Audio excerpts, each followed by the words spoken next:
আজকের ভিডিওতে সকলকে স্বাগতম শুভেচ্ছা। প্রিয় তৃতীয় বর্ষের শিক্ষার্থীরা, সামনে তোমাদের ফাইনাল এক্সাম। আমাদের এই ভিডিওতে ম্যানেজমেন্ট অ্যাকাউন্টিং বইয়ের কস্ট ভলিউম প্রফিট রিলেশনশিপ অধ্যায় হতে সি পার্টের একটি গুরুত্বপূর্ণ অঙ্ক সমাধান করা হয়েছে। আমাদের আপলোডকৃত প্রতিটি ভিডিও তোমাদের ফাইনাল পরীক্ষার প্রস্তুতির জন্য অনেকটাই সহায়ক হবে। আমাদের আজকে সমাধানকৃত অঙ্কটি জাতীয় বিশ্ববিদ্যালয়ের বিভিন্ন সালের পরীক্ষায় একাধিকবার এসেছে। আমরা প্রথমে প্রশ্ন তত্ত্বটি পড়ে নিব। The following data is extracted from the books of a company or XYZ company. এক্ষেত্রে আমাদের মাত্র তিনটি ডাটা রয়েছে। আমরা যদি খেয়াল করি, অ্যানুয়াল সেলসের পরিমাণ রয়েছে 2,20,000, 2,20,000 টাকা। MS রেশিও সেটি রয়েছে 35%, 35%, এবং পিবি রেশিওর মান দেওয়া আছে 45%। শুধুমাত্র এই তিনটি ভ্যালু উল্লেখিত রয়েছে। এই তিনটি মান ব্যবহার করে আমাদের পাঁচটি রিকোয়ার্ড সম্পন্ন করতে হবে। এখানে রয়েছে ইউ আর টু অ্যাসার্টেইন, তোমাকে নির্ণয় করতে হবে ব্রেক ইভেন সেলস ইন টাকা, MS ইন টাকা। MS হচ্ছে এখানে মার্জিন অফ সেফটি। এরপরে হচ্ছে অ্যানুয়াল প্রফিট, বার্ষিক মুনাফা বের করা। রিকোয়ার্ড ডি হচ্ছে sales required to earn profit as টাকা 40,000। 40,000 টাকা মুনাফা অর্জন করতে চাইলে আমার বিক্রয় কতটুকু সেটি বের করা। প্রফিট অন সেলস অফ টাকা 1,20,000। আবার 1,20,000 টাকা বিক্রয়ের প্রফিট কত টাকা সেটি নির্ণয় করা। তাহলে এই পাঁচটি রিকোয়ার্ড এখানে বের করতে হবে। 10 নম্বর অর্থাৎ সি পার্টের জন্য এই অঙ্কটি এসেছে। প্রতিটি রিকোয়ার্ডের জন্য এখানে 2 নম্বর করে বরাদ্দ রয়েছে। পর্যায়ক্রমে প্রত্যেকটা রিকোয়ার্ড এখানে সম্পূর্ণ করব। তাহলে আমাদের রিকোয়ার্ড 1 হচ্ছে ব্রেক ইভেন সেলস ইন টাকাতে বের করা। এক্ষেত্রে আমরা ব্রেক ইভেন পয়েন্ট ইন টাকার জন্য যে সূত্রটি ব্যবহার করেছি রিকোয়ার্ড এতে, সেটি হচ্ছে সেলস গুণন বিফি রেশিও। আমাদের প্রশ্ন লিখিত আছে সেলসের টাকা হচ্ছে 2,20,000 টাকা, তবে বাকি যে দুটি রেশিও আছে রেশিওর মধ্যে আমাদের বিফি রেশিও নাই। তাই পাশে হেয়ার রেশিও আমরা বিফি রেশিওটা বের করে নিয়েছি। এক্ষেত্রে বিফি রেশিওর জন্য আমরা 1 মাইনাস MS রেশিও অথবা 100% মাইনাস MS রেশিও এই সূত্রটি ব্যবহার করব। তাহলে ক্ষেত্রে যদি আমরা 1 মাইনাস MS রেশিও দিই, তাহলে MS রেশিও 35% আছে, সেটাকে আমরা দশমিকে কনভার্ট করে 0.35 লিখব। আবার যদি এখানে 100% মাইনাস MS রেশিও লিখি, তাহলে 100% মাইনাস 35% মানটা এভাবে লিখব। তাহলে 1 থেকে 0.35 মাইনাস করলে আর 0.65 আসে। এবার মান যদি বসিয়ে দেওয়া হয়, সেলসের টাকা হচ্ছে 2,20,000 টাকা এবং বিইপি রেশিও হচ্ছে 0.65। 2,20,000কে 0.65 দিয়ে গুণ করে দিলে 1,43,000 টাকা আসে। এটাই হচ্ছে আমাদের ব্রেক ইভেন পয়েন্ট টাকা। এবার যাব হচ্ছে রিকোয়ার্ড 2 তে। আমাদের রিকোয়ার্ড 2 হচ্ছে মার্জিন অফ সেফটি ইন টাকা অর্থাৎ MS ইন টাকা নির্ণয় করা। রিকোয়ার্ড 2 তে এসে calculation of margin of safety in টাকা, এক্ষেত্রে MS ইন টাকার জন্য আমরা যে সূত্রটি ব্যবহার করলাম সেলস গুণন MS রেশিও। সেলসকে যখন মার্জিন অফ সেফটি রেশিও দিয়ে গুণ করা হবে, মার্জিন অফ সেফটির টাকাটি বের হয়ে আসবে। আমাদের প্রশ্ন লিখিত আছে সেলসের টাকা হচ্ছে 2,20,000 টাকা, margin of safety ratio MS ratio হচ্ছে 35%, 0.35। 2,20,000কে 0.35 দিয়ে গুণ করে দিলে আমাদের MS ইন টাকা বের হয়ে আসবে 77,000 টাকা। রিকোয়ার্ড সিতে বের করতে বলা হয়েছিল অ্যানুয়াল প্রফিট। এক্ষেত্রে আমরা রিকোয়ার্ড সিতে এসে অ্যানুয়াল প্রফিটের জন্য যে সূত্রটি ব্যবহার করলাম সেটি হচ্ছে সেলস গুণন প্রফিট রেশিও।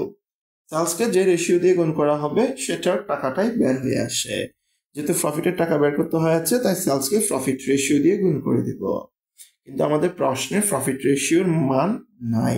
প্রশ্নে প্রফিট রেশিওর মান না থাকায় আমাদের প্রফিট রেশিওটা বের করে নিতে হয়েছে। এক্ষেত্রে আমরা প্রফিট রেশিওর জন্য সূত্র ব্যবহার করব MS রেশিও গুণ পিবি রেশিও। MS রেশিওকে পিবি রেশিও দিয়ে গুণ করে দিলে আমাদের প্রফিট রেশিওটা বের হয়ে আসবে। আমাদের প্রশ্ন লিখিত আছে MS রেশিওটা হচ্ছে 35%, পিবি রেশিওটা হচ্ছে 45%। তাহলে 0.35 এবং 0.45 দুটো যখন গুণ করে দিব, গুণফল আসবে 0.1575। এটি হচ্ছে আমাদের প্রফিট রেশিও। তাহলে সেলস 2,20,000 টাকা আছে, সেটা লেখা হলো প্রফিট রেশিও 0.1575। দুটা যখন গুণ করে দেওয়া হলো, আমাদের প্রফিটের টাকা বের হয়ে আসলো 34,650 টাকা। এবার যাব হচ্ছে রিকোয়ার্ড ডি তে। আমাদের রিকোয়ার্ড ডিটা হচ্ছে sales required to earn profit as টাকা 40,000। অর্থাৎ 40,000 টাকার প্রফিট অর্জন করতে চাইলে কত টাকা বিক্রয় করতে হবে। এবার হচ্ছে required D, required sales in টাকা। 40,000 টাকা মুনাফা অর্জন করতে চাইলে কত টাকা বিক্রয় করতে হবে, সেটার জন্য আমরা এখানে যে সূত্রটি ব্যবহার করতেছি FC plus required profit divide by PV ratio. তাহলে এফসি ফিক্সড কস্টের সাথে যে পরিমাণ টাকাটা মুনাফা অর্জন করা হবে সেটা যোগ করে পিবি রেশিও দিয়ে ভাগ করে দিতে হবে। আমাদের প্রশ্নে রিকোয়ার্ড প্রফিট রিকোয়ার্ড ডিতে 40,000 টাকা লিখিত আছে, পিবি রেশিও সেটাও আছে 0.45 অর্থাৎ 45%, কিন্তু ফিক্সড কস্টের টাকাটা দেয়া নাই। আমাদের পাশের সাইন নোট এসে হিয়ারে ফিক্সড কস্টের টাকাটা বের করবো। তাহলে ফিক্সড কস্ট সমান হচ্ছে সিএম মাইনাস প্রফিট, অর্থাৎ কন্ট্রিবিউশন মার্জিনের টাকা থেকে প্রফিটের টাকা মাইনাস করে দিলে আমাদের ফিক্সড কস্টের টাকাটা আসে। সেক্ষেত্রে সিএম এর টাকাটা বের হবে হচ্ছে সেলস গুণন পিবি রেশিও, অর্থাৎ সেলসকে পিবি রেশিও দিয়ে গুণ করলে সিএম এর টাকাটা বের হবে, সেখান থেকে প্রফিটটা মাইনাস যাবে। তাহলে এক্ষেত্রে সেলস হচ্ছে 2,20,000 টাকা, পিবি রেশিও প্রশ্ন লিখিত আছে 45% এবং প্রফিটের টাকা হচ্ছে এই অঙ্কে 34,650 টাকা, যেটা আমরা রিকোয়ার্ড সিতে বের করেছি। 2,20,000 টাকার 45% হচ্ছে 99,000 টাকা, সেটা থেকে 34,650 টাকা বাদ দিতে হবে, বাদ দিলে 66,350 টাকা আসে। এই 66,350 টাকা হচ্ছে ফিক্সড কস্টের টাকা। তাহলে ফিক্সড কস্ট 66,350 টাকা, রিকোয়ার্ড প্রফিট হচ্ছে 40,000, পিবি রেশিও 45%, 0.45, দুটি যোগ করে দিলে 1,04,350 টাকা, সেটাকে 0.45 দিয়ে ভাগ করে দিলে আমাদের রিকোয়ার্ড সেলসের টাকা বের হয়ে আসবে 2,31,889 টাকা। এরপরে হচ্ছে রিকোয়ার্ড ই। আমাদের রিকোয়ার্ড ইতে বের করতে বলা হয়েছিল 1,20,000 টাকা বিক্রয়ের প্রফিট কত। তাহলে ক্ষেত্রে প্রফিট অর লস জন্য যে সূত্রটি লেখা হয়েছে, এখানে প্রফিট অর লস লেখা হয়েছে তার কারণ হচ্ছে নির্ণয় করার আগ পর্যন্ত এখান থেকে কি প্রফিট আসবে না লস আসবে সেটি অজ্ঞাত। এই প্রফিট অর লসের সূত্রটি হচ্ছে সেলস গুণন পিবি রেশিও মাইনাস এফসি। সেলসের টাকা হচ্ছে 1,20,000 টাকা, এটা আমাদের রিকোয়ার্ড ইতে লিখিত আছে। এখানে প্রশ্নের মূল প্রশ্নে যেটা সেলস আছে এটা বসবে না, রিকোয়ার্ড ইতে একটা নতুন করে সেলস ধরে দেওয়া হয়েছে, এটা হচ্ছে 1,20,000 টাকা। আর পিবি রেশিও হচ্ছে 45%, ফিক্সড কস্টের টাকা হচ্ছে 66,350 টাকা, যেটা আমরা রিকোয়ার্ড ডিতে বের করেছি। 1,20,000 টাকা 45% হচ্ছে 54,000 টাকা, সেটা থেকে 66,350 টাকা ফিক্সড কস্টের টাকা বাদ যাবে। 54,000 টাকা থেকে 66,350 টাকা বাদ গেলে আরো 10,350 টাকা ঘাটতি থাকে, এটি হবে আমাদের এক্ষেত্রে লস। এই সংখ্যাটা যদি পজিটিভ আসতো তাহলে প্রফিট হতো, এখন যেহেতু নেগেটিভ এসেছে তাই এটি হবে লস।